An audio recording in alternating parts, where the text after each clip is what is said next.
Empieza la grabación, empieza la clase de esta noche. Bienvenidos a todos. Y vamos a continuar con lo que ya empezamos a ver la semana pasada, en que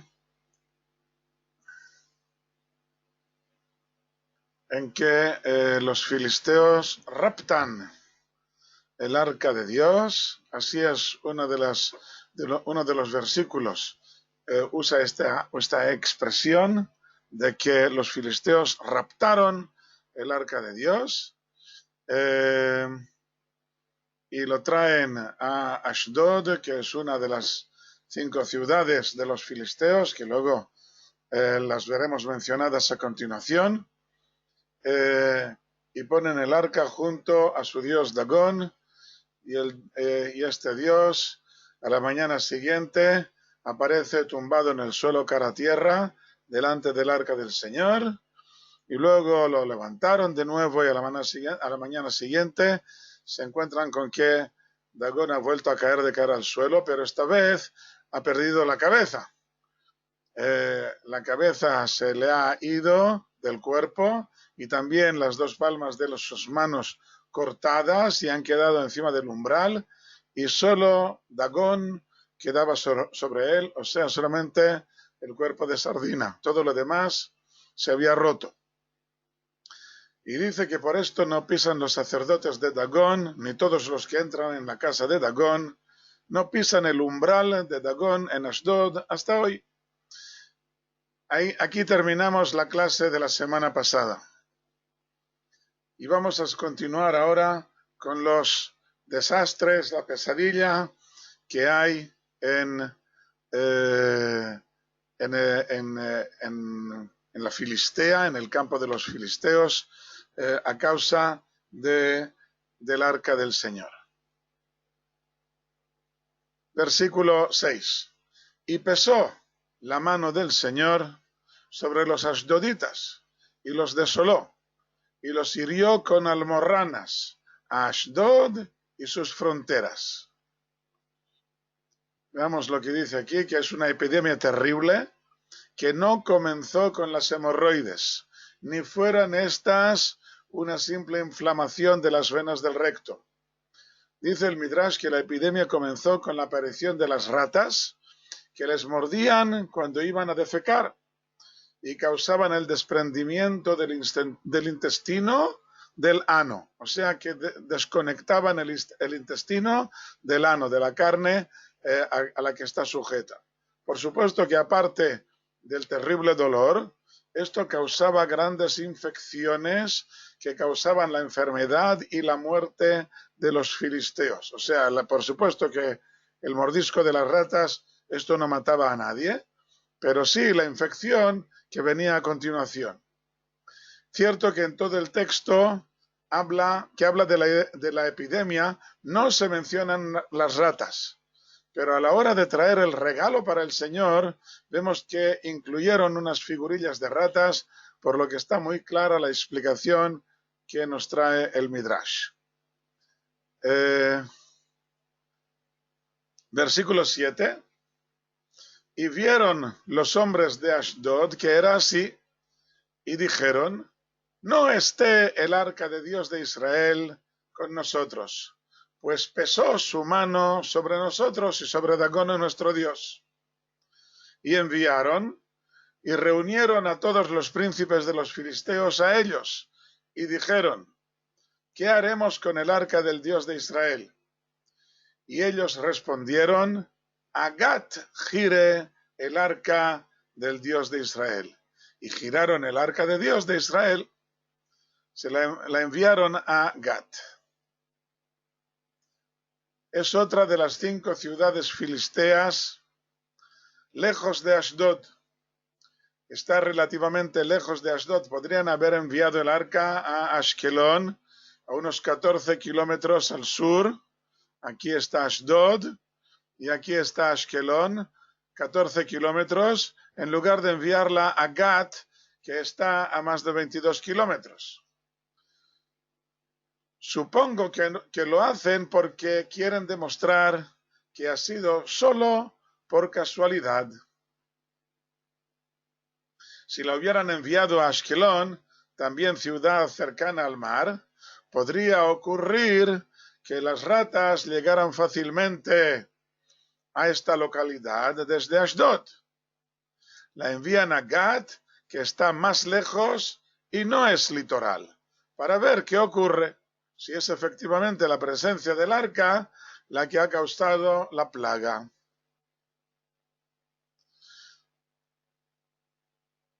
Ok, entonces dice que giraron hacia Gat el arca del Dios de Israel. Versículo 9.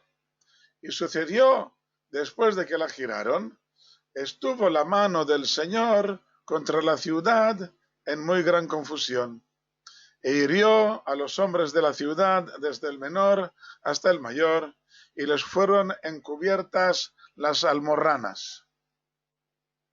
Sí, de esta plaga solamente sufrían los filisteos.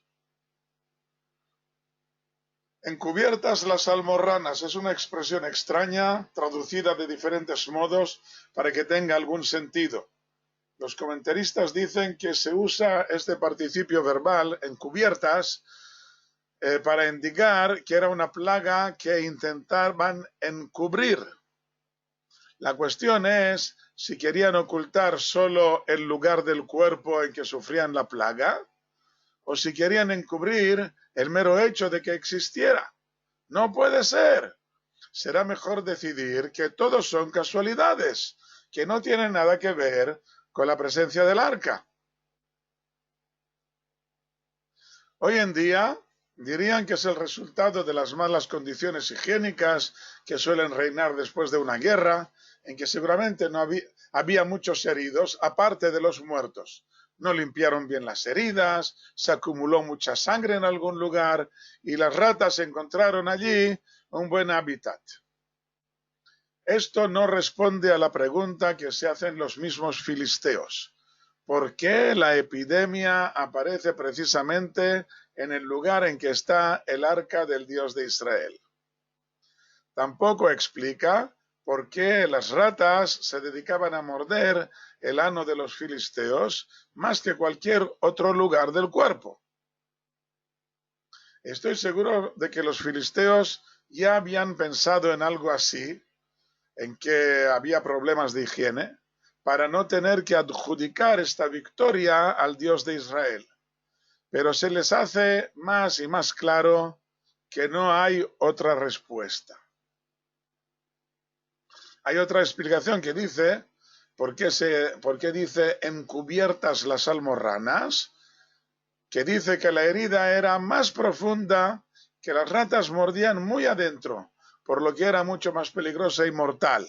Cuando es una herida superficial se puede curar relativamente con facilidad, pero cuando es profunda dentro de la cavidad corpórea, entonces es más difícil de curar. Ok. Por lo tanto, así dice, les fueron encubiertas las almorranas. Versículo 10. No quieren el arca en Gat tampoco. Al principio estaba en Ashdod. La envían, Shalom Marion, la envían de Ashdod, la envían a Gat. Cuando llega a Gat, estuvo la mano, así dice el versículo 9, estuvo la mano del Señor contra la ciudad en muy gran confusión, e hirió a los hombres de la ciudad desde el menor hasta el mayor. Y ahora deciden enviar el arca a Ecrón. Versículo 10, y enviaron el arca de Dios a Ecrón. Y sucedió, al llegar a Ecrón, el arca de Dios, gritaron los ecronitas diciendo, han girado hacia mí el arca del Dios de Israel para matarme y a mi pueblo, a mí y a mi pueblo. O sea, que tienen muy claro que el motivo de las muertes es el arca del Dios de Israel. Ya ha causado estragos en 2 ciudades y no vemos ningún motivo para que venga a causarlos en nuestra ciudad. ¿No se oye? ¿Podéis oírme? Tengo una nota ahora que dice que el audio está un poco mal. ¿Podéis oírme bien? Ahora ha desaparecido la noticia esta. Bueno, espero que haya mejorado. Leo de nuevo este primer párrafo. O sea que los ecronitas tienen muy claro que el motivo de las muertes es el arca del Dios de Israel. Ya ha causado estragos en 2 ciudades, en Ashdod y en Gat, y dicen los ecronitas, no vemos ningún motivo para que venga a causarlos en nuestra ciudad. Cada vez que leo este pasaje, me da la impresión de que el nombre de los habitantes de esta ciudad, los ecronitas, les viene como anillo al dedo, puesto que en hebreo significa también, en la palabra ecroní, significa fundamental o básico, pero más en el sentido de alguien que se toma muy en serio sus principios. Cuando una persona se toma muy en serio sus principios, decimos en hebreo que es muy ecroní. Ecroní, o sea, ecronita. A los ecronitas les resulta evidente que si llega el arca a su ciudad, llegará también la plaga de las ratas con su consecuente epidemia de las almorranas.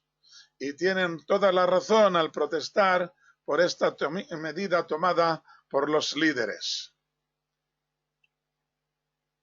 Ok, entonces vemos aquí en estos primeros versículos que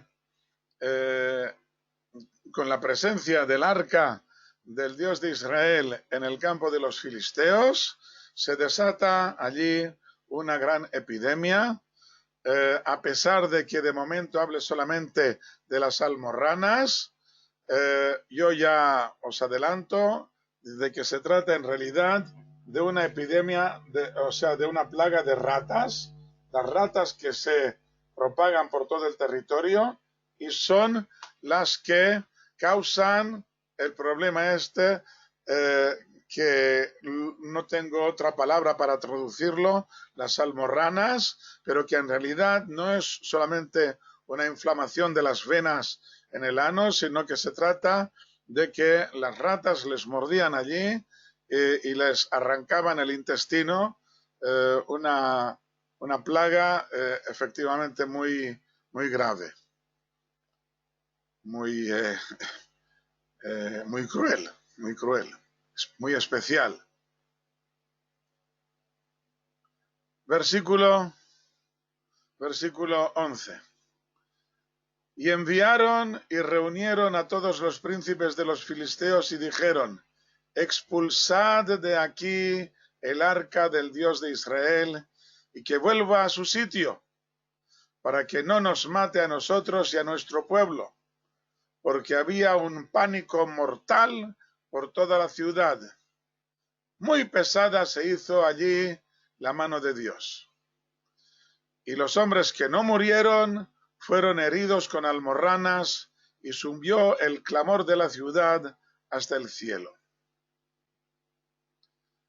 Dicen que quieren expulsar el arca. El verbo hebreo tiene varias formas, todos los verbos, todas estas formas partiendo de la misma raíz. No se oye. Vaya, hombre. Otra vez no se oye. A ver qué pasa aquí con el sonido. No puede oírse. Vamos a cerrarlo de nuevo. A ver qué ocurre ahora. Ahora. ¿Puede oírse? Ahora se oye. No, no se oye. Ahora sí que no se oye. Vaya, hombre. Pues no sé qué hacer. Vamos a ver. Aquí. Vamos a ver. Aquí. He cerrado la cámara. Ya no sé qué más hacer. Ay, ahora no se oye. No se oye. Yo sigo hablando por si acaso esto se oye. Sonoro. ¿Sí o no? ¿Se oye o no se oye?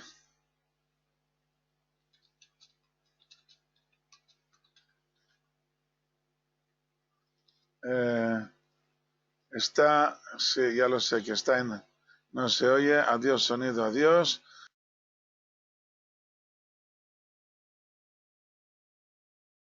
De nuevo, a ver si ahora se oye. Vamos a ver ahora cómo estamos. Tampoco se oye. Cierro la pantalla y vuelvo a abrir la pantalla y a ver si ahora está un poco mejor. Ahora sí. Bueno, he cerrado la pantalla y la he reabierto y ahora sí que funciona. Por lo visto, cuando se abre pantalla nueva es cuando causa el problema. Voy a hacerlo de nuevo. Voy a cerrar de nuevo la pantalla y reabrirla.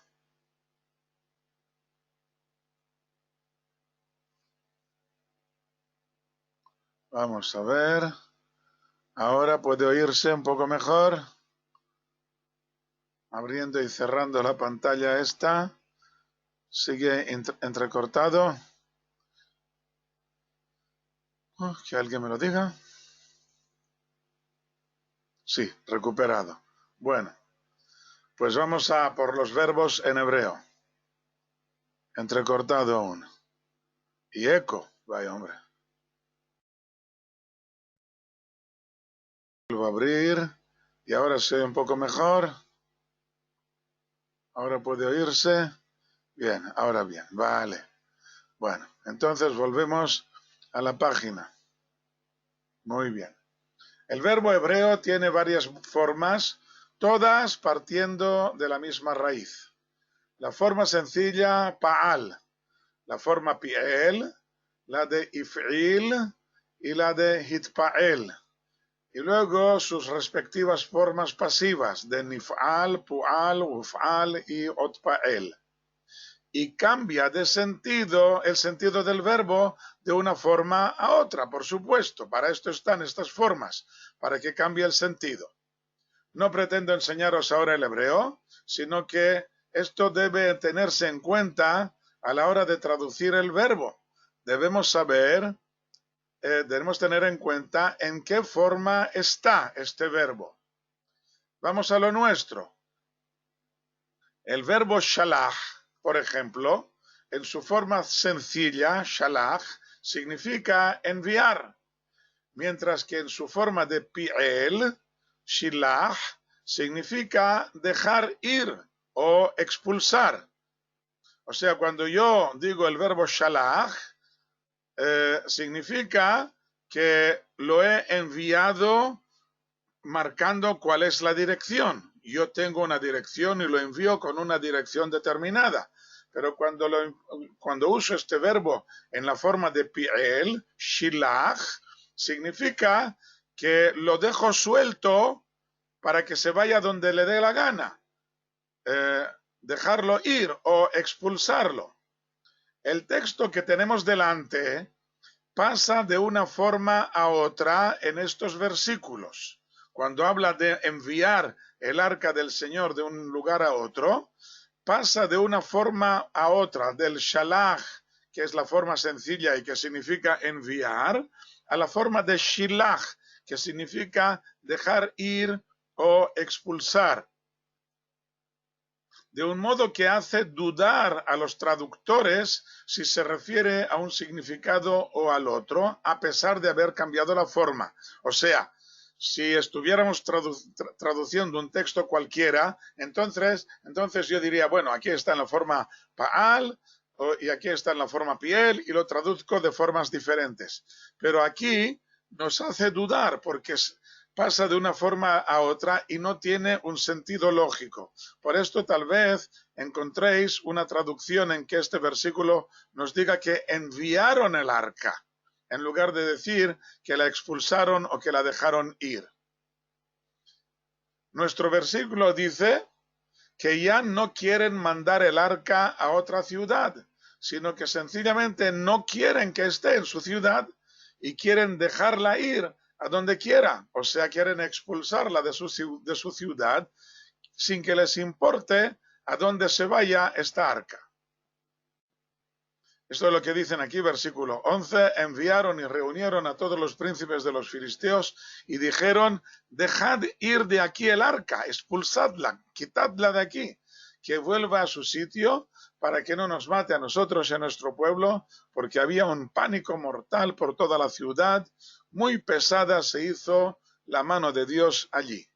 Y los hombres que no murieron, versículo 12, los hombres que no murieron fueron heridos con almorranas y subió el clamor de la ciudad hasta el cielo. Los hombres que no murieron implica que la mayoría murieron y que la minoría que quedó viva estaba sufriendo de las heridas o de las infecciones que la plaga les causaba. No nos proporciona ningún dato más, puesto que el Tanaj no es un libro de historia, no de la historia profana, sino de la historia sagrada, pero con las insinuaciones que tenemos podemos apreciar que la mortandad era terrible y es lógico el terror por una plaga desconocida que no saben cómo librarse de ella, que no tiene curación según la medicina del tiempo, al igual que puede ocurrir también en nuestros días cuando nos enfrentamos con alguna corona inesperada y que no sabemos cómo solucionar el problema. Si tenían proteger las letrinas. Buena pregunta, buena pregunta. Vamos a ver si tengo una respuesta para esto. Pasamos al capítulo 6. Versículo 1. El arca del Señor estuvo en la tierra de los filisteos 7 meses. Nos permite averiguar la fecha en que tuvo lugar la guerra. Si el arca estuvo 7 meses en poder de los filisteos y al devolverla era el tiempo de la siega del trigo en el valle, como veremos en el versículo 13, que suele ser a finales de Iyar, o sea, en el mes de mayo, entonces podemos hacer marcha atrás e intentar averiguar en qué mes tuvo lugar la batalla. Es verdad que la siega de la cebada comenzaba en Pesaj y un mes o mes y medio más tarde comenzaba la del trigo.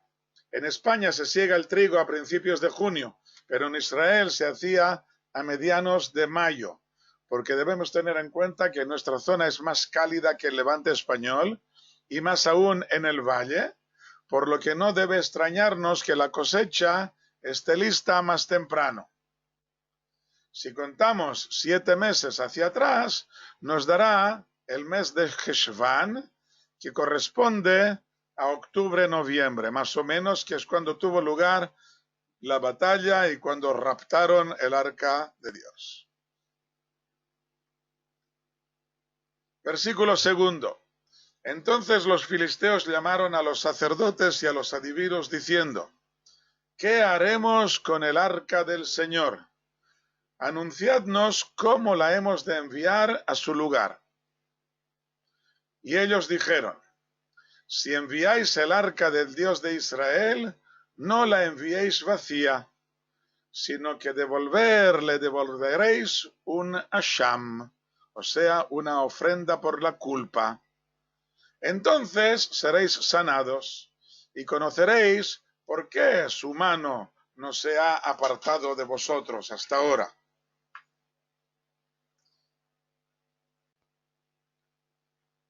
Por la respuesta de los adivinos, podemos darnos cuenta de que tienen muy claro que la plaga es un castigo que les inflige el Dios de Israel y por esto deben ofrecerle un regalo que demuestre su culpabilidad. ¿A qué culpa se refieren? Seguramente a la irreverencia de tomar el arca, que pertenece al pueblo de Israel, y debe estar en su casa. Pues no creo que se refieran al hecho de haber sometido a Israel, ni al de haber entablado batalla y haberles vencido 2 veces consecutivas. Esto no entra en la culpabilidad. La culpa es mística, religiosa, y a los ojos de los filisteos no tiene nada que ver con la política. Los adivinos dicen que deben preparar unas estatuillas de oro con la forma de las almorranas y de las ratas. No tengo ni idea cuál sería la forma que tendrían tales estatuillas, lo dejo a vuestra imaginación. Al mencionar aquí por primera vez las ratas, podemos entender el Midrash que ya hemos mencionado, que habla de que las ratas les mordían. Vamos a ver, mordían en el ano y así se propagaba la epidemia. Dice el Midrash: puesto que estos malvados, los filisteos, decían, estos son los dioses que hirieron a Egipto, como hemos visto ya en el capítulo anterior. 10 plagas hubo en Egipto y se le han acabado. Les dijo el santo bendito sea, no tengo otras plagas. Ahora os envío una plaga que aún no ha habido nunca. Y son las ratas que les arrancaban los intestinos. Contestando a la pregunta de Francesc, empezaron a hacer orinales. Y les decían las ratas a los orinales, nosotros somos enviadas de quien habló y hubo el mundo, o sea, del Creador. Y tú eres su criatura. Da gloria a quien habló y hubo el mundo. Y el orinal se quebraba, y la rata subía del abismo y arrancaba los intestinos. Y este es uno de los lugares en que impuso al débil sobre el duro. O sea, que la rata, que es más débil que el orinal, se impuso sobre él. Muy bien, entonces aquí está la respuesta a la pregunta de Francesc. Intentaron proteger las latrinas, pero no les servía de nada. Ya habían pensado en esta solución, pero no les sirvió de nada. He traducido la palabra tselem por estatuillas, aunque es la misma palabra usada en el libro de Bereshit, en el Génesis, al hablar de la creación del hombre, a imagen, tselem y semejanza del Creador, puesto que ya aparece en la Torá con este mismo significado de estatuilla idolátrica. En el libro de Bemidbar ya se usa la palabra tselem en el significado de estatuilla idolátrica, y por lo tanto podemos traducirla así y no hay problema. Es lo que viene aquí ahora a continuación en el versículo 4. Y los filisteos preguntaron, ¿cuál será el asham, o sea, la ofrenda por la culpa? ¿Cuál será el asham que hemos de devolverle? Y ellos dijeron, los sabios les responden, el número de los príncipes de los filisteos, 5 almorranas de oro y 5 ratas de oro. Pues una plaga estuvo sobre todos vosotros y sobre vuestros príncipes. Más que príncipes, tal vez deberíamos traducir principados. O sea, el territorio de los filisteos estaba dividido en 5 principados. Y aquí dice que los 5 principados recibieron esta plaga. Versículo 5. Y haréis estatuillas de vuestras almorranas y estatuillas de vuestras ratas que asolan la tierra, y daréis al Dios de Israel gloria. Quizá aliviará su mano de sobre vosotros y de sobre vuestros dioses y de sobre vuestra tierra. ¿Por qué entonces endurecéis vuestros corazones, como endurecieron sus corazones los egipcios y el faraón? ¿Acaso cuando los trató severamente no dejaron ir al pueblo y se fueron?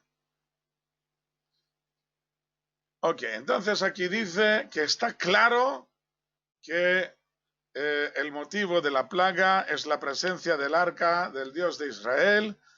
No es por casualidad Por lo tanto, ¿por qué endurecéis vuestros corazones?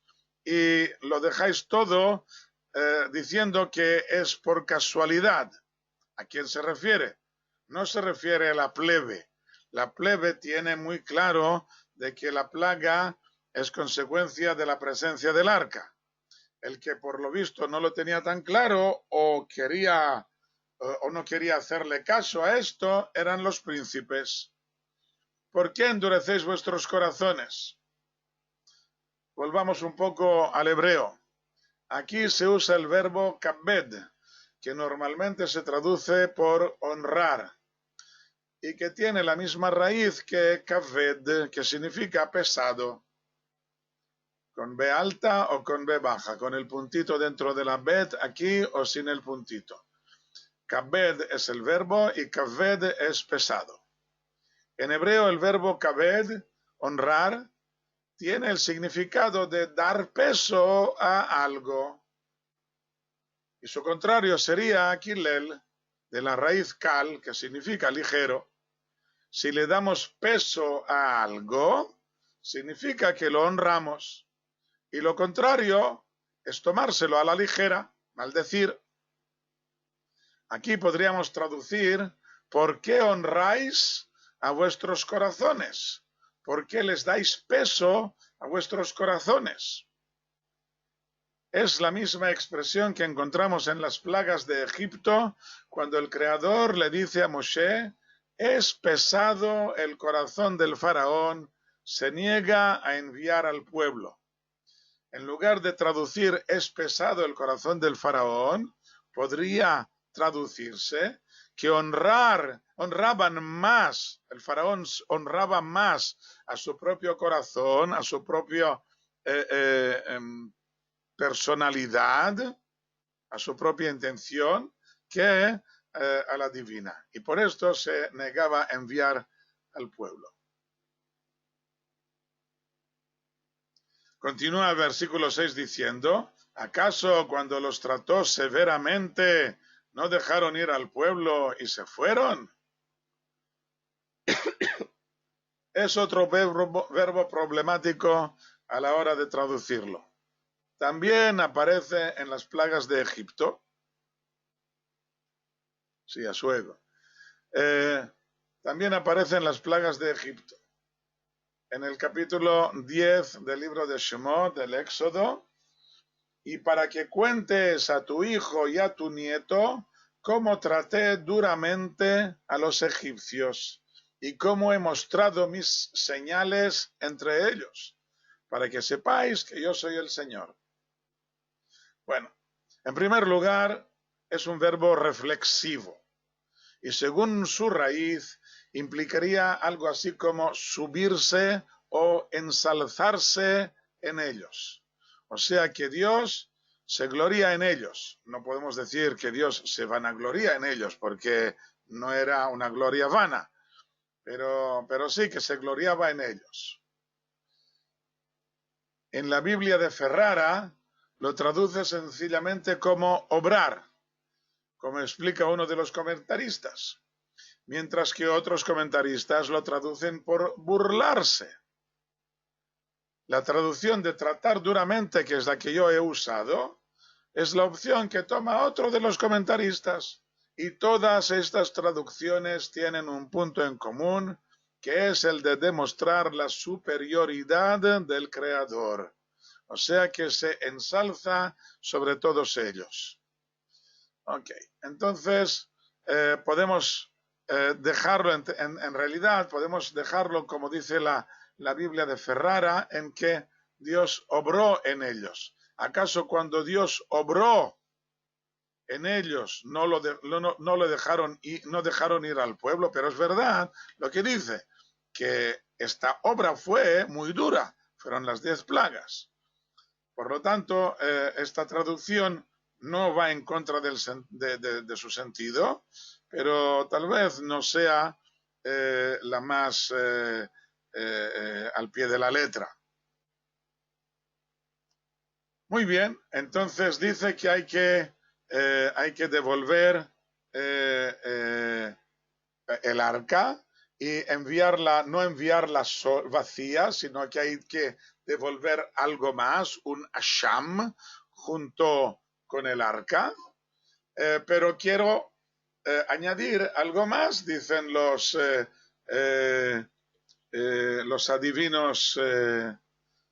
adivinos filisteos. Queremos añadir algo más. Versículo 7. Ahora pues, tomad y preparad un carro nuevo y 2 vacas lecheras que aún no haya subido yugo sobre ellas. Uncid las vacas al carro y devolved sus hijos detrás ellas a casa. Y tomad el arca del Señor y colocadla en el carro, y los objetos de oro que le devolvéis como asham, poned en un escriño a su lado y dejadla y que se vaya. Y mirad, si por el camino de su territorio sube a Bet-Shemesh, él nos ha hecho este gran mal. Y si no, sabremos que no fue su mano la que nos hirió. Una casualidad es la que nos ocurrió, la que nos sucedió. Vayamos por partes. En primer lugar, vacas lecheras. Tienen que demostrar más allá de toda duda si ha sido la mano del Creador o si ha sido casualidad, algún motivo natural, lo que les ha ocurrido. Para ello deben tomar 2 vacas lecheras que necesitan dar leche a sus crías. Pero les quitamos a sus crías, encerrándolas en dirección al campo filisteo, para que las vacas quieran seguir su naturaleza, volviendo hacia sus crías. Si hacen caso omiso de los mugidos de los terneros y se van en dirección al campo de los hebreos, será una prueba definitiva de que la plaga de las ratas ha sido obra del arca del Dios de Israel. Como podemos ver, los sabios y los adivinos filisteos no quieren acabar de reconocer que todo esto sea obra milagrosa del Dios de Israel. Por una parte, las evidencias apuntan a esta dirección, y así lo entiende la plebe filistea, que quiere expulsar el arca de sus ciudades. Pero por otra parte, no quieren darle este crédito y demostrar su propia derrota ante él. Según lo que dicen los filisteos, parece ser que la plaga no abandonaba la ciudad herida al trasladar el arca a otra ciudad, sino que tan solo se expandía la plaga y llegaba a la nueva dirección. Si no fuera así, tal vez bastaría con sacar el arca de la ciudad y colocarla en algún lugar en el campo o en medio del desierto, y no tener que devolverla al Dios de Israel. Por lo tanto, la ofrenda está destinada a aplacar la ira del Dios de Israel para que elimine la plaga de sus ciudades.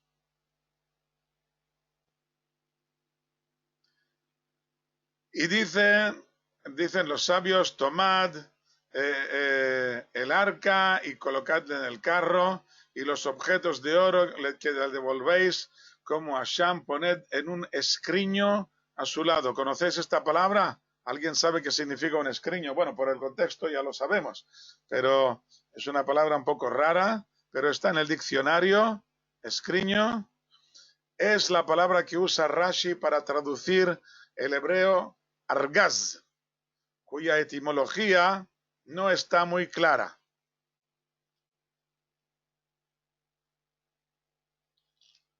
Sí, está claro que la mayoría de los pueblos, eran enoteístas, o sea, reconocían la existencia de otros dioses. Cada uno tiene su santo patrón. Esto no significa que otros pueblos no tengan otro patrón, pero yo con el mío.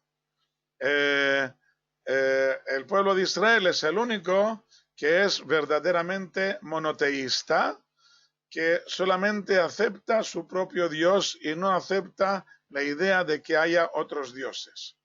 Muy bien, entonces El escriño, según la RAE, la Real Academia de la Lengua Española, es un cofre pequeño para guardar joyas.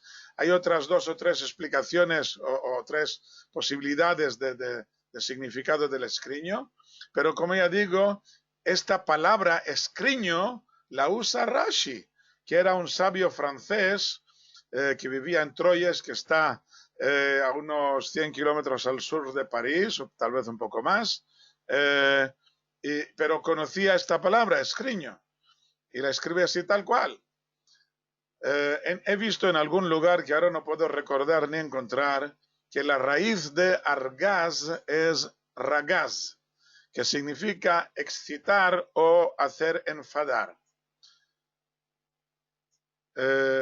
Puesto que habían hecho enfadar al Creador al robar el arca, o que lo hacían enfadar ahora al enviarle este regalo tan especial. Bueno, por lo tanto, dejamos esto de argaz. Argaz es una palabra que se usa hoy en día para cualquier tipo de cajón, para un cesto, normalmente se usa para ¿cómo se dice esto? Una caja de mercancías. Se usa en hebreo moderno la palabra argaz, que aparece únicamente en nuestro texto. Las 3 o 4 veces que aparece en nuestro capítulo son las únicas veces que aparece la palabra argaz en todo el Tanaj. Por lo tanto, está claro por su contexto, pero también posibilita esta explicación midrashica de que argaz viene en realidad del verbo hacer enfadar, ragaz, hacer enfadar, porque este regalo no era el más apropiado. Luego veremos qué ocurre con él.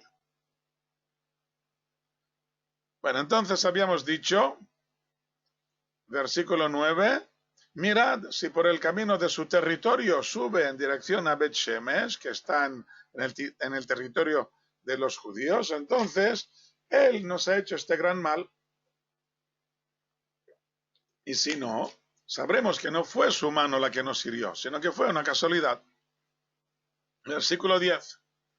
Entonces los hombres lo hicieron así. Tomaron 2 vacas lecheras, las ataron al carro y a sus hijos encerraron en casa. Colocaron el arca del Señor en el carro y el escriño con las ratas de oro y las figurillas de sus almorranas. Y enderezaron las vacas en el camino, sobre el camino a Bet Shemesh. Por una senda fueron, yendo y mugiendo, y no se apartaron a derecha ni a izquierda. Y los príncipes de los filisteos iban tras ellas hasta el límite de Bet Shemesh. Enderezaron significa fueron por el camino recto, como dice a continuación, sin desviarse. Pero teniendo en cuenta lo que dice a continuación, que las vacas iban mugiendo todo el camino, el Midrash opta por otra traducción, cantar en lugar de enderezar, puesto que la raíz del verbo enderezar, yashar, se parece mucho a la de cantar, shar. Y así explican que las vacas iban cantando durante todo el camino. ¿Y qué canción cantaban? Según Rabbi Meir, cantaban la canción del mar, o sea, la canción que cantaron los hijos de Israel después de haber atravesado el mar de la caña, por la similitud que hay entre el verbo mugir, gao, y el verbo enorgullecer, gao, que aparece en el primer versículo del canto. Cantaré al Señor, pues enorgullecer enorgulleció. Caballo y jinete tiró al mar. Esta palabra, este verbo de aquí, enorgullecer, en hebreo es el gao, que aparece aquí, y mugir es gao con ain, pero suena casi igual. Y significa, por lo tanto, según Rabbi Meir, que las vacas cantaban la victoria igual a la que hubo a la salida de Egipto, en el que el enemigo cayó vencido, el mar se lo tragó. Aquí también el enemigo ha salido con el rabo entre las piernas. Esto es según Rabbi Meir. Según Rabbi Yohanan, cantaban el Salmo 96. Cantad al Señor un cántico nuevo. Cada uno luego que haga sus deberes y que compruebe que dice todo el Salmo 96 y que tiene que ver esto con lo que está ocurriendo aquí, que las vacas estas devuelven el arca al campo del pueblo de Israel. Rabbi Elazar dice que era agradeced al Señor, aclamad su nombre, que es el Salmo 105. Y los sabios dicen que era el Salmo 97, no el 96, sino el 97. Los sabios, cuando se dice los sabios, significa que era el autor del Midrash, seguramente era Rabbi Yehuda, el autor del Midrash, que no se apunta con su nombre propio, sino que se apunta su idea con el nombre de los sabios para no tener que mencionar su propio nombre.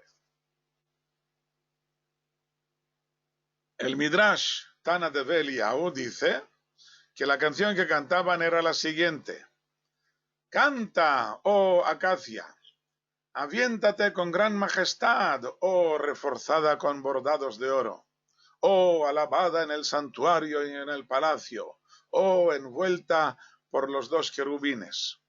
Todo esto son descripciones del arca. El arca estaba hecha con madera de acacia y estaba reforzada con bordados de oro, con planchas de oro por dentro y por fuera. Y era alabada en el santuario y en el palacio. Y estaba envuelta, o sea, por los dos querubines, uno a cada lado del arca, envuelta por los dos querubines. Cada uno de estos puntos que aparecen aquí en Tana de Beliau, la acacia, el hecho de que sea acacia tiene su significado que se resultaría demasiado largo apuntarlo todo aquí. ¿Qué significa esto de que estuviera rebordada con bordados de oro por dentro y por fuera? Vimos un poco de todo esto cuando estudiamos, los que estudiamos el Shir HaShirim, y hablamos varias veces del arca y del oro que revestía el arca de por dentro y de por fuera. Podéis hacer cuentas con esto para ver qué ocurrió. Naomi pregunta una muy buena pregunta: ¿por cómo los filisteos la podían tocar para ponerla en el carro y no les pasaba nada? En primer lugar, sí que les pasaba. Se morían de asco por la plaga que estaban sufriendo. Por lo tanto, podemos decir que sí que sufrían. Pero nosotros también sabemos que el grado de santidad, sí, el grado de santidad depende también del receptor. Cuanto más elevado sea el receptor, pues también la sensibilidad sube. Y por lo tanto, en el pueblo de Israel, la sensibilidad es muy grande y al mal usar, de una forma incorrecta el arca, esto repercute muy gravemente, como veremos a continuación. Mientras que con los filisteos funciona de otro modo.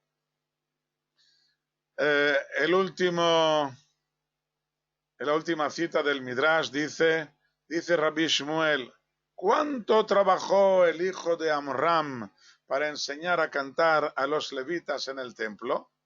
Y vosotras, las dos vacas, cantáis espontáneamente. ¡Bravo! Les dice, esto os salía de dentro, que ibais cantando durante todo el camino.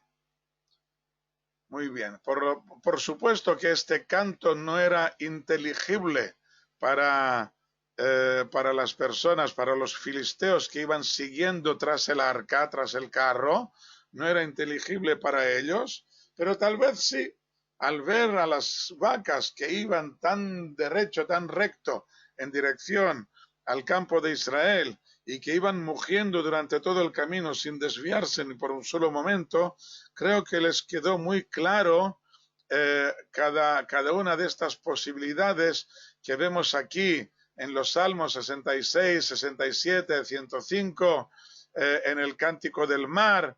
Todo esto creo que les quedó muy claro, por lo menos el contenido, la base de todas estas canciones. Okay.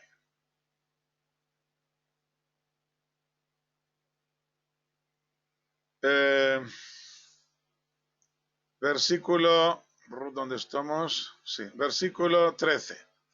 Y Bet-Shemesh siegan la siega del trigo en el valle. Y alzaron sus ojos y vieron el arca y se alegraron al ver. Y el carro vino al campo de Yoshua el Bet-Shimshi, o sea, de Bet-Shemesh, y se detuvo allí. Y allí había una gran piedra. Y ellos, o sea, la gente de Bet-Shemesh, partieron la madera del carro y las vacas alzaron como olá al Señor. O sea, que convirtieron el carro en madera para encender la hoguera y quemaron las dos vacas como olá ante el Señor. Versículo 15, los levitas bajaron el arca del Señor y la caja que estaba con ella. Tenía que haber escrito aquí escriño. Ay, el escriño que estaba con ella, en el cual estaban los objetos de oro, y las colocaron sobre la gran piedra, y los hombres de Bet-Shemesh alzaron olás y degollaron sacrificios aquel día al Señor. O sea que hacen toda esta recepción al arca que ha regresado, hacen estas ofrendas, los 5 príncipes de los filisteos vieron y regresaron a Ecrón en el mismo día. Muy bien, han visto que el arca ha regresado al campo de Israel, han visto que los levitas hacen todos estos sacrificios y entonces vuelven a casa. Versículo 17. Estas son las almorranas de oro que devolvieron los filisteos a Sham al Señor. Por Ashdod, una. Por Azá, una. Por Ashkelón, una.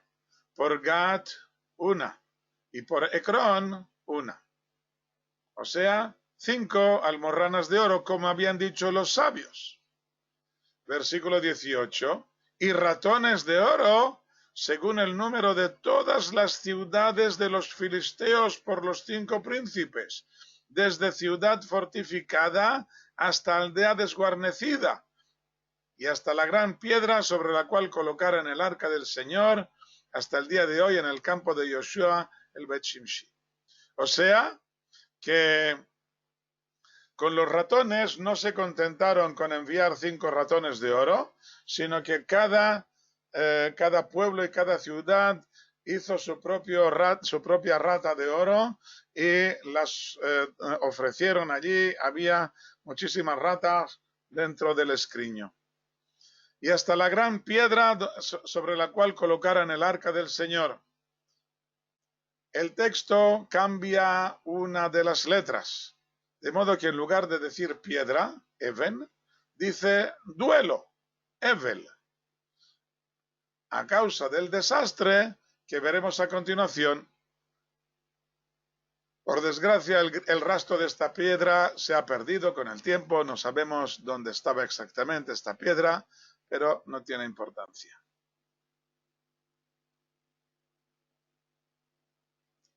Versículo 19. E hirió el Señor a los hombres de Bet-Shemesh, porque habían visto el arca del Señor, siguiendo lo que Noemí me había dicho hace un momento. A los judíos, al pueblo de Israel, sí que les hiere, solamente por haber visto el arca.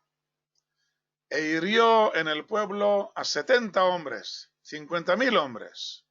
Y se dolió el pueblo, porque había herido el Señor al pueblo con gran golpe. Habían visto el arca del Señor. Está prohibido contemplar el arca incluso desde lejos. Estaba encerrada en el santuario y nadie podía verla más que el sumo sacerdote que entraba en Yom Kippur para hacer una ofrenda especial para conseguir el perdón divino. En el libro de Bemidbar dice que antes de trasladar el arca por el desierto, los sacerdotes debían cubrirla con 3 paños. En primer lugar, con la parójet, el velo que separaba entre el Kodesh y Kodesh HaKodashim. O sea, que los sacerdotes entraban al Kodesh, descolgaban el velo y lo echaban directamente encima del arca para que ni siquiera ellos pudieran ver el arca. Luego la cubrían con una piel de tajas, que parece ser que era la jirafa, y finalmente con un paño de color celeste. Y a continuación la Torá advierte: y habló el Señor a Moshe y a Aarón diciendo: no cortéis la tribu de las familias de los queatitas de entre los levitas. Los queatitas eran los encargados de trasladar el arca. No cortéis esta rama de la tribu. Esto haréis con ellos para que vivan y no perezcan. Cuando se acerquen al Kodesh Kodashim para trasladar el arca y para trasladar la menorá y la mesa y los altares, cuando se acerquen al Kodesh HaKodashim, Aarón y sus hijos entrarán y pondrán a cada uno de los levitas, a cada uno de ellos, su trabajo y su carga. Y no vengan a ver al cubrir lo sagrado, para que no mueran. O sea, cuando los sacerdotes cubren lo sagrado, no puede haber allí ningún levita que lo vea, para que no mueran. Por lo que se entiende, que si alguien entra para verlo, pena de muerte, van a morir. De todos modos, está prohibido contemplar el arca y al parecer los filisteos la devolvieron descubierta. Lo primero que deberían haber hecho los habitantes de Bet-Shemesh sería cubrirla rápidamente, tal y como hicieron Shem y Jefet, que cubrieron la desnudez de su padre Noaj. Debían haberla cubrido rápidamente andando hacia atrás para no tener que mirarla, mientras que el resto del público se arrodillará cara a tierra para no verla. Esto es lo que deberían haber hecho. Al no hacerlo así, reciben un durísimo castigo. Tenemos 2 números, 70 hombres, 50,000 hombres, sin conjunción que los una, y separados por la palabra hombres. Si hubiera dicho 70, 50,000 hombres, podría decir yo que son 50,070, pero cuando los separa por la palabra hombres entre un número y el otro, son 2 valores diferentes. Por lo que dice el Talmud, que murieron 70 hombres que valían como 50,000. Los 70 son los jueces de la ciudad, que deberían haber enseñado al pueblo, entre otras muchas cosas, el modo de respetar este objeto sagrado.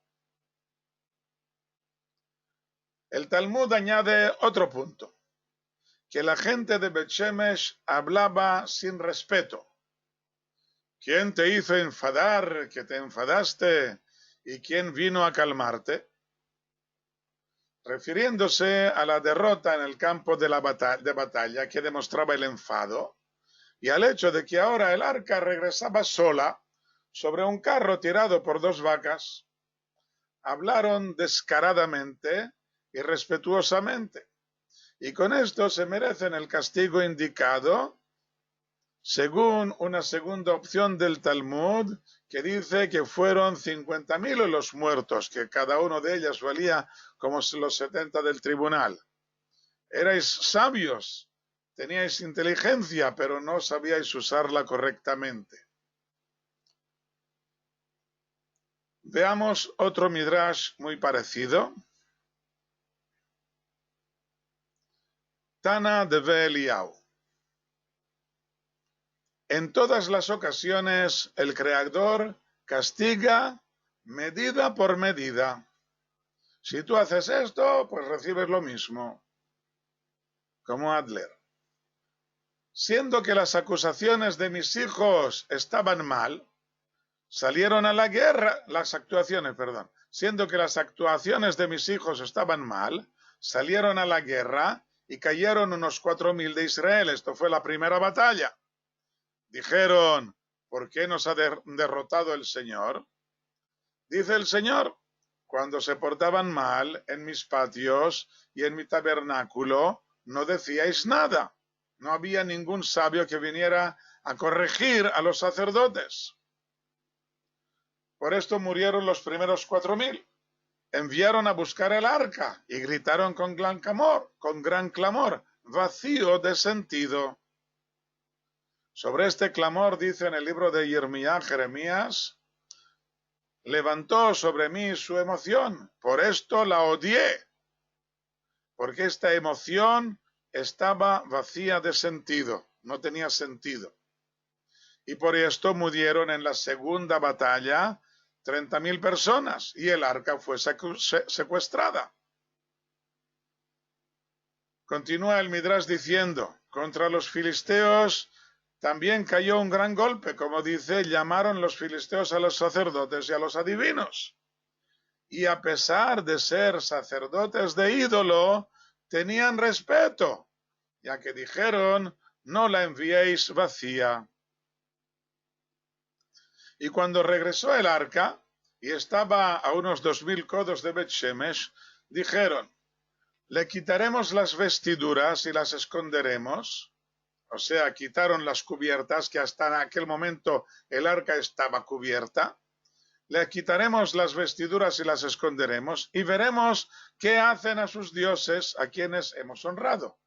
Ellos siguen hablando en plural sobre el Dios de Israel. Y así hicieron y escondieron las vestiduras.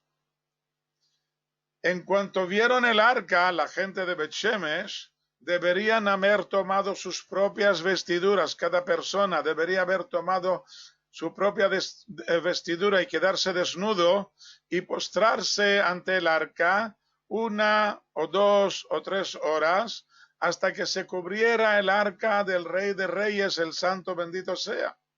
Pero no lo hicieron. Y cuando vieron el arca, jugaban y se levantaban y bailaban y decían cosas inadecuadas. Como dice, Bet-Shemesh estaba cegando. Tomaron el arca y se fueron. Por eso cayeron 50.000 y el gran Sanedrín que estaba con ellos. ¿Y quién los mató? Los hombres de Bet-Shemesh, que no tenían respeto. Y por esto los hombres de Bet-Shemesh ahora gritan diciendo, versículo 20, ¿quién puede estar delante del Señor este Dios santo y a quién subirá de sobre nosotros? O sea, que lo quiten de sobre nosotros. ¿Hacia quién subirá? ¿Quién puede estar delante del Señor? Tenemos un salmo que lo explica, el Salmo 15. Señor, ¿quién habitará en tu tabernáculo? ¿Quién morará en tu santo nombre? El que anda en integridad y obra justicia, que habla verdad en su corazón, no calumnia con su lengua, no hace mal a su prójimo, ni toma reproche contra su amigo. El perverso en sus ojos es menospreciado y honra a los que temen al Señor. Aún jurando en perjuicio propio no cambia. Su dinero no da a interés, ni acepta soborno contra el inocente. El que hace estas cosas no caerá nunca. Así explica el rey David, así responde el rey David a la pregunta que hace la gente de Bet-Shemesh: ¿quién puede estar delante del Señor? La verdad es que el propio rey David pasó una experiencia muy parecida, no tan grave, pero parecida. También el rey David le tomó un terrible respeto al arca después del accidente que tuvo con Uzzá, como veremos en el segundo libro de Shmuel, capítulo 6. Y solo cuando vio la gran bendición que puede surgir al respetarla, como corresponde, solamente entonces la trajo al patio de su casa, donde estuvo durante 44 años, hasta que su hijo Shlomo acabó la construcción del templo. Bueno, creo que vamos a leer estos dos versículos que nos quedan. Y enviaron mensajeros a los habitantes de Kiriat Yearim, diciendo: han devuelto los filisteos el arca del Señor, descended y subidla con vosotros. Y vinieron los hombres de Kiriat Yearim, subieron el arca del Señor y la llevaron a la casa de Abinadab en la colina, y a Elazar su hijo consagraron para que guardara el arca del Señor. Este Abinadab y su hijo Elazar eran levitas, como apunta en otro libro, en otro lugar del texto bíblico, que Abinadab y Elazar eran levitas y se hicieron cargo ellos del arca del Señor. Muy bien, y con esto terminamos la clase de hoy, que se me ha hecho un poco larga, pero quería terminar el tema este de, sí, una temática bastante difícil. Bueno, hasta aquí la clase de hoy. Gracias a todos, buenas noches y hasta la próxima. Shalom.